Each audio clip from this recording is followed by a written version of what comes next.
guys, Mark here. Welcome back to the Limit of Adhesion. iRacing Season 3 build has just gone live, and with it they've released a whole host of new content. One of the things that I'm most excited for is the new LMP3 car that's been released. So yeah, I'm going to try it out, just give you my first sort of initial impressions, whether I think you should buy it or not, how it handles, that sort of thing. I should point out in this video that I have not driven the car yet. So what you are seeing on screen now is literally the first time I'm ever driving the car, so please don't expect much in terms of my driving. Yeah, not even going to bother looking at sort of setup changes and things like that. We're just going to get it on track. I've chosen Spa for this little test, just because there are some races going live later, so I might film one of those for you as well. And yeah, let's see how we go, shall we? Alright, here we go then. I'm gonna grab my gloves. So, first thing I notice that may well put a lot of people off is right-hand drive. So, yeah, I'm gonna have to get used to sort of car positioning being slightly off. I'm expecting that I'm gonna hit quite a few of the walls. And I think what's most confusing is that I'm used to having a mirror sort of just here on my left, but actually I've got a mirror just here on my right. The left mirror is sort of way over off the side of the screen. So pit lane speed limit Watch is your speed. 80 kilometers per hour. Go. oh yeah, I can tell straight away, just trying to exit the pits. I feel like I'm well off in terms of track positioning. It sounds nice. I'm not going to try and do a reach flat. Nice, great.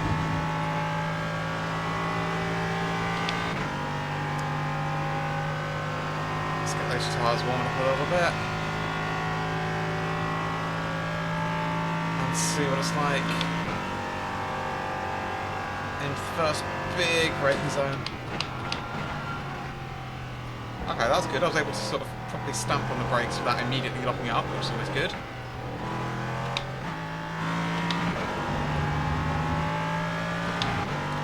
Let's try and up the pace a little bit. Oh, got a little bit of understeer there.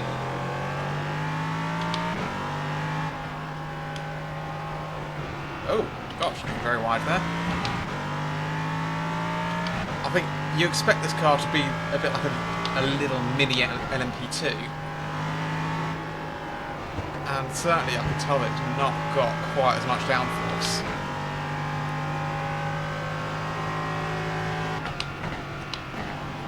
Braking feels good though. I found with the LMP2, I never managed to get the hang of the brakes in that car. It would always feel like I couldn't find exactly where the limit was, and that I'd keep locking up and wouldn't have a clue why. But as I start to put the speed up, we'll see if that is the same with this car. I can definitely tell it's a lot slower in a straight line.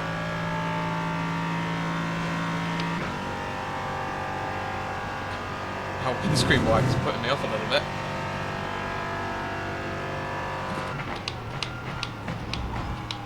That was very hard braking there, and actually quite hard to lock up, it feels.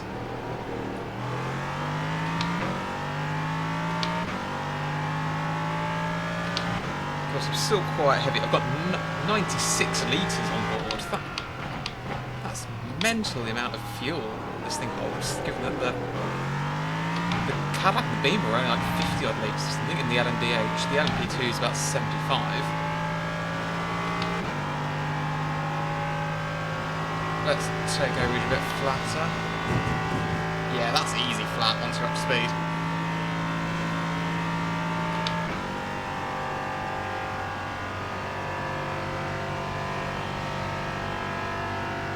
If you've got an A-pillar sort of right in front of you where you don't normally have it in the LMP2. Oh, there we go.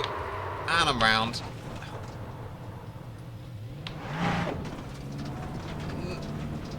Locked the rear brakes there, and around she went. So there we go, it is possible to lock brakes.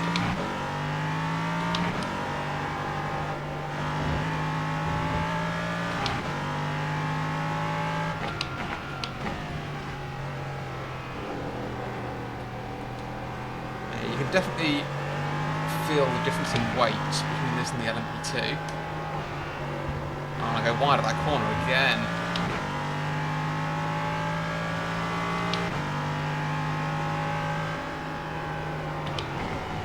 Oh gosh, it's straight on.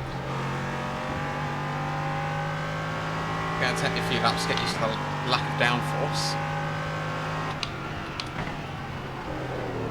And round I go again.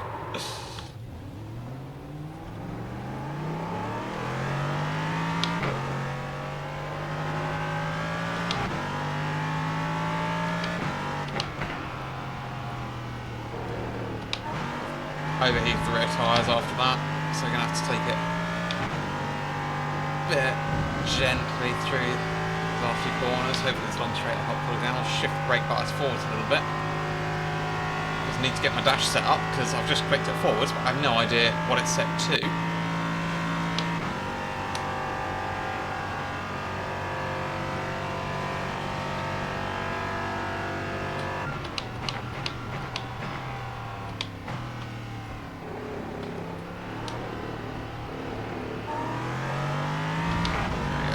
One of the things that I really dislike about the LMP2 is its first gear. It just feels absolutely awful. You have to get on throttle about 3 years before you think you should, just to have some power through the corner.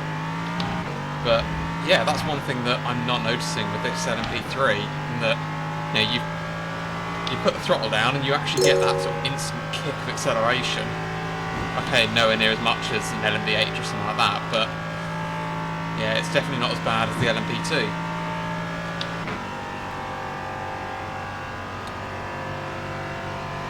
So, it's saying I'm using about 4 litres a lap around Spa.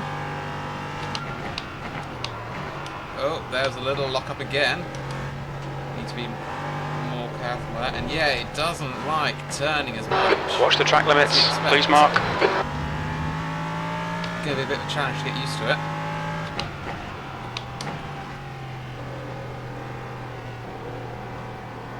Let's see, third time lucky, but I finally get this corner right.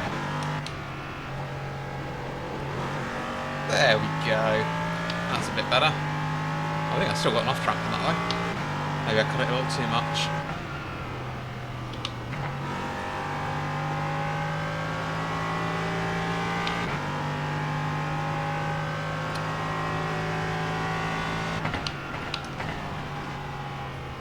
Yeah, I reckon that this could be quite a fun combo. Because I believe they're doing this with the GT4s, and I reckon that could, yeah, that's going to be a really good match, I think.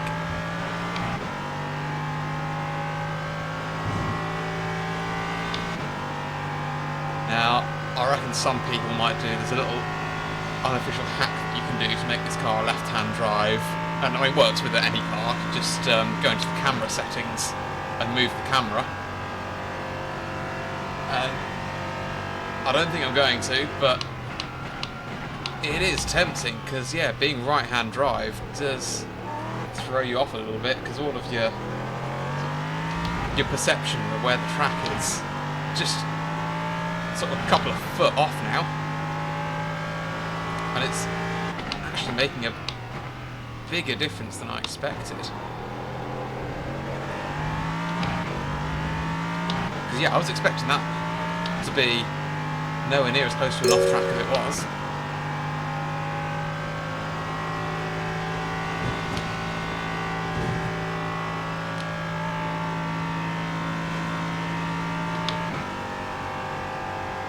So yeah, 4 litres of fuel used.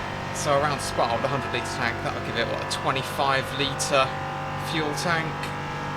Sorry, a 25 lap fuel tank. And, okay, I've just done a 2:19, which is by no means an accurate representation of what a decent lap time is, but you're probably looking at about 50-60 minutes of fuel in this thing. So, unfortunately, I believe the only series with this in is a 30-minute, sorry, I should say the longest series is a 30-minute multi-class with the GT4s, which is I have to admit, a bit disappointing. I was hoping for some longer multi-class races.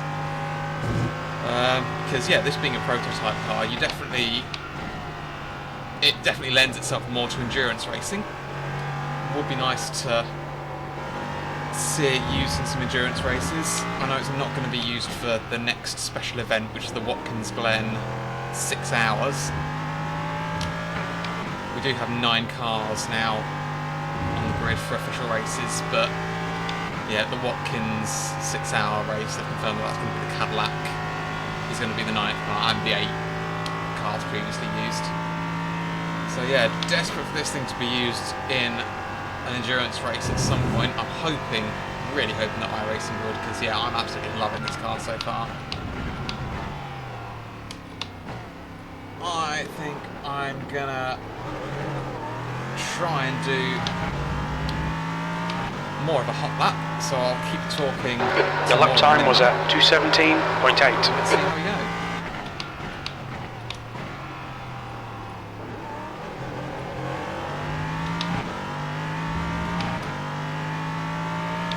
Until it is starting to lock up into that corner, but yeah, it feels quite subtle. Some cars you sort of really hear the tyre screech when you lock up, the LMP2 especially.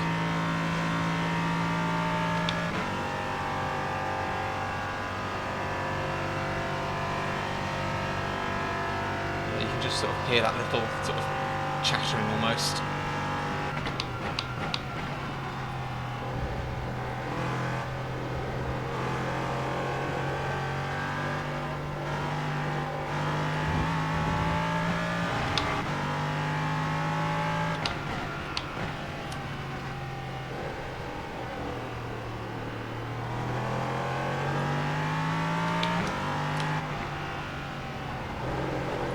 Nearly killed me.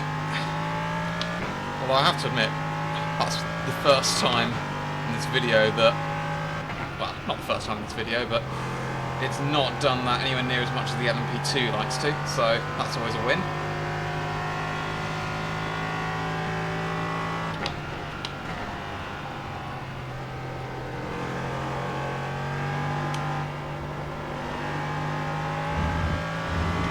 Sector 2 time is okay. Thanks for the update, Jim. I think at the end of this lap, I'll see what my time is, and then reset back to the pits, and we'll have a look at some of the options for sort of setup and things that we've got available, and any sort of engine maps and traction control settings and things like that you can change in the car.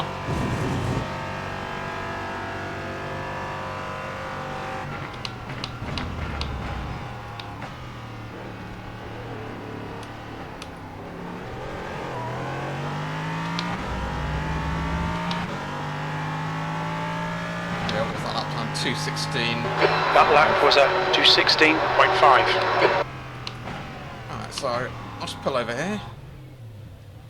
So let's see what we've got in terms of in-car adjustments. So we've got brake pressure, or sorry, brake bias, traction control, and throttle shape.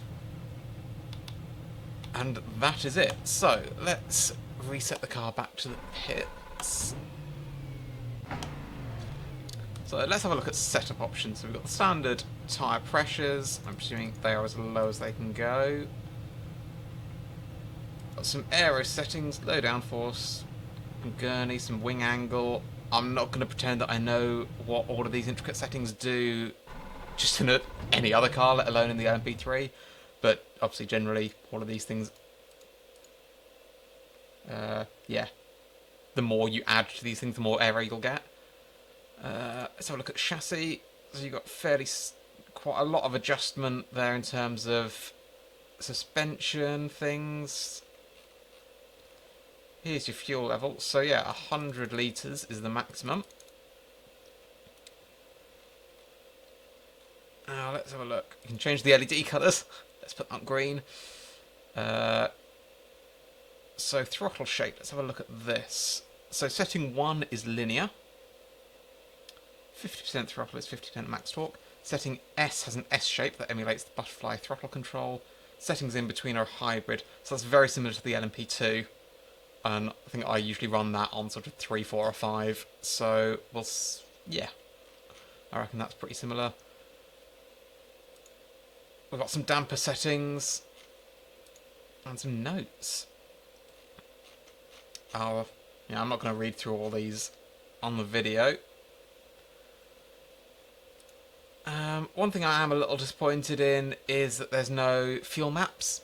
So iRacing released a video, sort of a teaser video for this, and which showed the dashboard, and one of the options on that dashboard was PPS, which after a bit of Googling and a bit of help from the other guys on the Limited Adhesion Discord, I found out to be throttle map. So yeah, if the real car does that, it's a bit of a shame that we don't have that in iRacing, but then I suppose we're in the same position with the LMP2, and I think the LMDHs also have sort of engine map control, so yeah. So there we go, guys. First impressions of the LMP3. I think it's actually a really nice car. I was expecting it to be like a baby LMP2 car, and I think broadly, yeah, it feels similar sort of weight to an LMP2 car. Of course, I was using high fuel, which may have contributed, but yeah, you definitely notice the lack of power compared to the LMP2 car, and the lack of downforce especially. One thing that I'm a little bit disappointed about is the lack of lack of engine maps. I think that would have added a lot to endurance racing. And the other thing that I'm disappointed about is the fact that this car isn't actually going to be used in any endurance races, at least for Season 3. So fingers crossed that iRacing introduce it in endurance racing in the future, because I think this would be an absolutely brilliant car for that. I am looking forward to using it against the GT4s though in multi-class. So yeah, I think that's it for this video. I'm going to leave it there. Drop some comments down below. Let us know if you're going to buy it. If you've already bought it, let me know what you think of it. And yeah, hopefully see you out on track sometime. I'm going to pop a link to our Discord down in the description. Come over, say hello, and come and race with us.